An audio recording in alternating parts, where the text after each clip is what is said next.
सभी साथियों को नमस्कार। साथियों, मैं आपका दोस्त रोहित स्वागत करता हूं आपका हमारे इस छोटे से YouTube channel teach with Rohit में। तो साथियों, आज के आरएन यानी कि हरियाणा कौशल रोजगार निगम की तरफ से फिर से वेरियस पोस्ट पर यहां पर वैकेंसीज निकाली गई हैं। तो 10वीं पास, 12वीं पास और ग्रेजुएशन पास यानी कि जो भी ग्रेजुएट हैं वो यहाँ पर अप्लाई कर सकते हैं। 29 फरवरी 2024 से आपकी जो है आवेदन प्रक्रिया यहाँ पर शुरू हो चुकी है।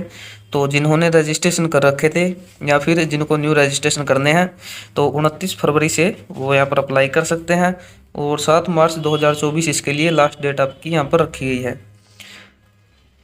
एप्लीकेशन फ़ीस की बात करें तो वन टाइम रजिस्ट्रेशन फ़ीस आपकी यहाँ पर लगती है 236 रुपीज़, यानी कि 236 रुपये आपके यहाँ पर वन टाइम रजिस्ट्रेशन फ़ीस होती है। एक बार रजिस्ट्रेशन होने के बाद में उसके बाद में आपकी कोई भी फ़ीस नहीं लगती है। यदि आपने पहले रजिस्ट्रेशन कर रखा है तो यहाँ पर आपकी अभी कोई फ़ीस नहीं लगेगी। तो ये आपकी वन टाइम रजिस्ट्रेशन फ़ीस होती है। एज लिमिट की बात करें तो 18 से 42 साल के जो भी कैंडिडेट्स हैं यहाँ पर अप्लाई कर सकते हैं। सिलेक्शन प्रोसेस की बात करें कि इसमें सिलेक्शन कैसे मिलेगा, तो कोई भी एग्ज़ाम यहाँ पर आपका कंडक्ट नहीं किया जाता है। डायरेक्ट आपके जो HKRN के बेस पर जो भी आपका स्कोर बनते हैं तो स्कोर के बेस पर आपकी जो है मेरिट लिस्ट एक तैयार होती है।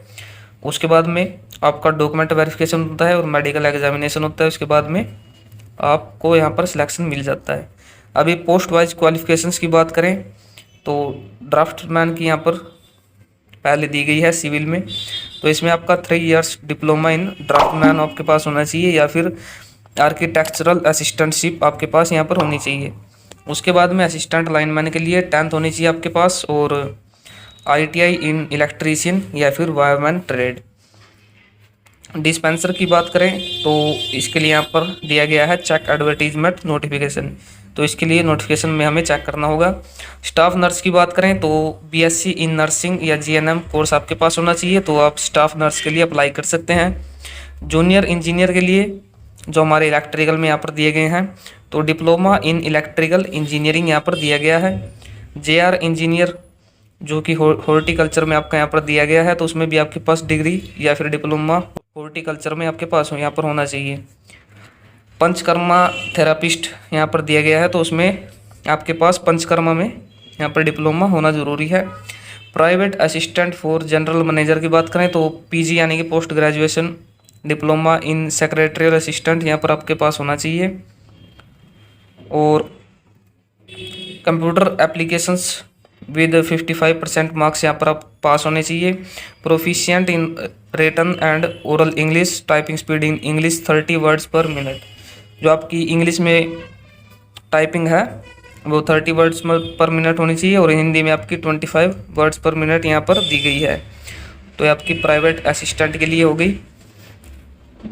अभी प्राइवेट सेक्रेटरी की बात करें तो PG diploma in secretarial assistant या कंप्यूटर एप्लीकेशन 55% मार्क्स के साथ और proficient in written and oral English, typing speed in English 30 words per minute and in Hindi 25 words per minute. तो वही आपकी सेम यहाँ पर दी गई है।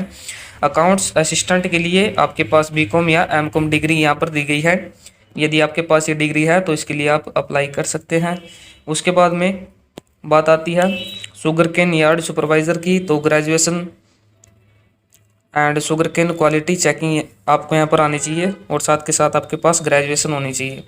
जूनियर प्रोग्रामर की बात करें या फिर जूनियर डाटा एनालिस्ट की बात करें तो विद 55% मार्क्स के साथ आपकी ग्रेजुएशन आपके पास होने चाहिए। BCA या BSc में जो कि आपने कंप्यूटर साइंस से की है या IT से की है तब भी आप इसके लिए अप्लाई कर सकते हैं। या फिर आपने MCA किया है या MSc की है कंप्यूटर साइंस या IT में तब भी आप इसके लिए अप्लाई कर सकते हैं। या BTech किया है किसी भी स्ट्रीम में विद मिनिमम 55% मार्क्स तब भी आप इसके लिए अप्लाई कर सकते हैं। या फिर 3 साल का डिप्लोमा आपके पास कंप्यूटर एप्लीकेशन या IT में है तब भी आप इसके लिए आप अप्लाई कर सकते हैं। सुपरिटेंडेंट की बात करें तो सिंपल यहाँ पर आपका दिया गया है graduation in relevant line. Planning assistant की बात करें तो ग्रेजुएशन आपके पास होनी चाहिए प्लानिंग असिस्टेंट में।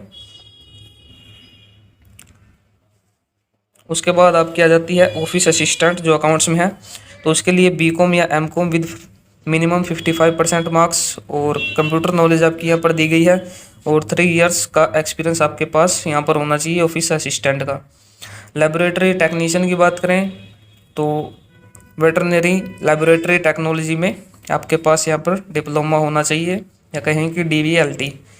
लेबोरेटरी सुपरवाइज़र की बात करें तो किसी भी स्ट्रीम में आपके पास BSc होनी चाहिए, यानी कि BSc आपके पास कंप्यूटर साइंस या BSc नॉन मेडिकल या मेडिकल, तो आप यहाँ पर अप्लाई कर सकते हैं।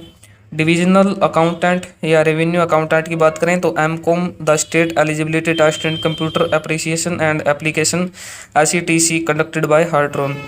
तो यहाँ पर आपका MCOM की यदि आपके पास डिग्री है और हार्ट्रॉन से आपने SETC किया है तो आप इसके लिए अप्लाई कर सकते हैं। JEE इलेक्ट्रिकल की बात करें तो BE या BTech आपके पास होनी चाहिए या फिर diploma in electrical engineering. JEE civil की बात करें तो डिग्री या डिप्लोमा सिविल इंजीनियरिंग में आपके पास यहाँ पर होना चाहिए। तो ये इसके लिए एसेंशियल क्वालिफिकेशंस आपकी यहाँ पर दी गई हैं।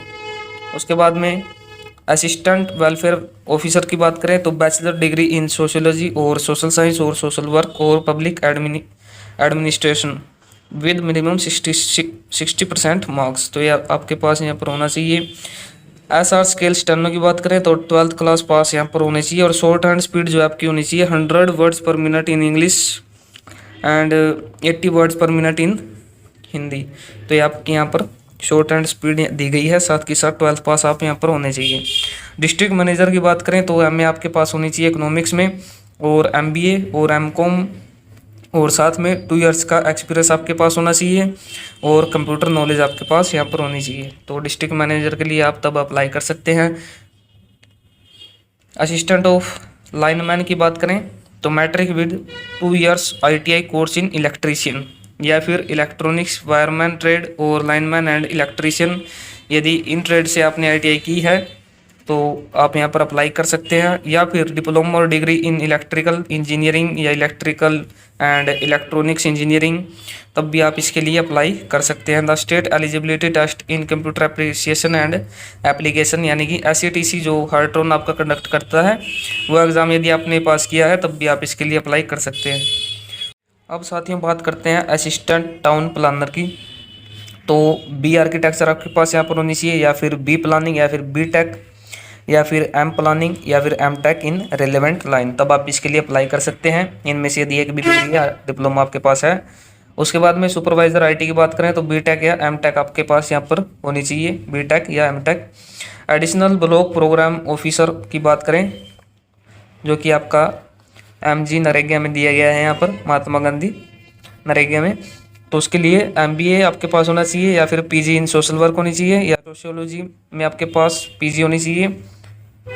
इकोनॉमिक्स में आपके पास यदि पोस्ट ग्रेजुएशन है तो आप इसके लिए अप्लाई कर सकते हैं। एग्रीकल्चर में है तब भी कर सकते हैं। रूरल डेवलपमेंट में है विद मिनिमम 50% मार्क्स, तो आप इसके लिए अप्लाई कर सकते हैं। फील्ड टेक्नीशियन की बात करें जो इलेक्ट्रिकल में आपको होता है तो डिप्लोमा इन इलेक्ट्रिकल इंजीनियरिंग आपके पास होनी चाहिए और साथ के साथ 5 से 10 साल का एक्सपीरियंस आपके पास होना चाहिए। या फिर इस सेट की बात करें तो BTech या BE इन इलेक्ट्रिकल इंजीनियरिंग आपके पास यहाँ पर होनी आवश्यक है, तभी आप इसके लिए अप्लाई कर सकते हैं। उसके बाद में सर्कल हेड ड्राफ्टमैन की बात करें तो 10 साल का एक्सपीरियंस आपके पास होना चाहिए यहाँ पर एज अ ड्राफ्ट्समैन। उसके बाद में फील्ड टेक्नीशियन की बात करें तो एग्रीकल्चर या हॉर्टिकल्चर या फॉरेस्ट्री, तो इसमें आपके पास BSc ऑनर्स होना चाहिए इन एग्रीकल्चर या हॉर्टिकल्चर या फॉरेस्ट्री, तब आप इसके लिए ऑनलाइन अप्लाई कर सकते हैं।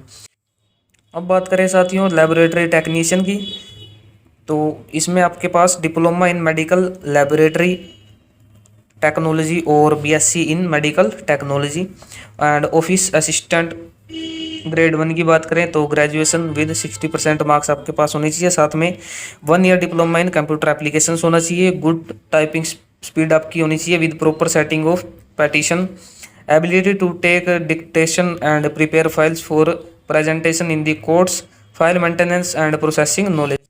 तो साथियों ये एलिजिबिलिटी यहाँ पर आपकी दी गई है, तो यदि आप इन्हें फुलफिल करते हैं तो आप इसके लिए ऑनलाइन अप्लाई कर सकते हैं। ऑनलाइन अप्लाई के लिए सिंपली से आपको डिस्क्रिप्शन में एक लिंक मिल जाएगा, तो सिंपली से आपको उस लिंक पर क्लिक करना है। क्लिक करने के बाद में HKRN.ITI-Haryana.gov.in इस प्रकार से आपकी वेबसाइट यहाँ पर ओपन हो जाएगी। यहाँ पर आप देख सकते हैं हरियाणा कौशल रोजगार निगम की यहाँ पर ऑफिशियल वेबसाइट जो है ओपन हो चुकी है। तो यदि आपने रजिस्ट्रेशन कर रखा है तो सिंपली से आपको कैंडिडेट रजिस्ट्रेशन एंड लॉगिन में जाना है।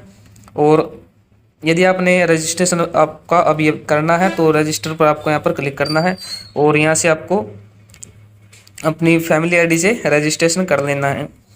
और यदि आपने पहले रजिस्ट्रेशन कर रखा है तो सिंपली से आपको लॉगिन करना है। लॉगिन करने के बाद में जिस भी पोस्ट के लिए आप अप्लाई करना चाहते हैं, या फिर यदि आप 2 या 2 से ज़्यादा पोस्ट के लिए अप्लाई करना चाहते हैं तो सिंपली से अप्लाई के बटन पर आपको क्लिक करना है और उसे आपको अप्लाइड यहाँ पर लिखा आएगा तो अप्लाइड में आपको ऐड कर लेना है। तो इस प्रकार से इनके लिए आप अप्लाई कर सकते हैं। ऑनलाइन अप्लाई करवाने के लिए आप हमसे संपर्क भी कर सकते हैं। डिस्क्रिप्शन में मोबाइल नंबर दिया गया है, तो वहाँ से आप हमसे संपर्क कर सकते हैं और इसके लिए अप्लाई भी आप करवा सकते हैं। तो साथियों, आज की वीडियो में बस इतना ही। आशा करता हूँ कि आपको वीडियो अच्छी लगी होगी। आज की वीडियो में बस इतना ही। मिलते हैं अगली वीडियो में, तब तक के लिए धन्यवाद।